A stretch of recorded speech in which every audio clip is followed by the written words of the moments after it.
Мектеп кезімден үлгілі оқушы болдым, озат оқушы болдым. Мектептегі кезіндеген кезде көбіне көп сол қолыма шахматымды алып, ауылдың аталарымен шахмат ойнап жүріп, өлең жазып, облысқа, ауданға, мүшайраға келіп ататын кездерім көбіне көп есімде.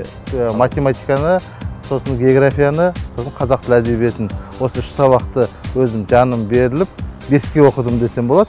Қалған сабақтарды енді сол 4 соның айналасында оқыдым енді. Біз үлгілі оқушы болуға, сабақтан қалмауға тырыстық.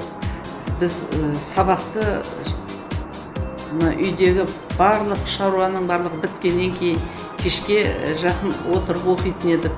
Және сабақтан 4 алмауға тырысатынбыз. Мектепте аса тәртіпсіз оқушы болған жоқпын. Мүмкіндігінше жақсы оқушы болуға тырыстық. Бағамыз 4-5 болды. Кейінірек аса ұнамайтын сабақтардан 1-2-3 болды. Сабақтан да қашқан кездер болды.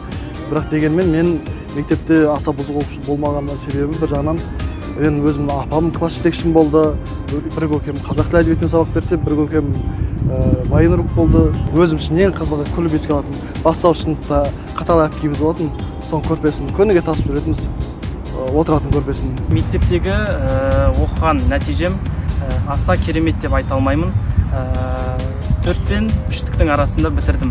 Мектепте мен өте тұйық, ешкіммен араласпайтынмын. Бірақ та мұғалімдермен, тәрбие бөлімімен ұйымдастырушылық шараларда алып жүретінмін.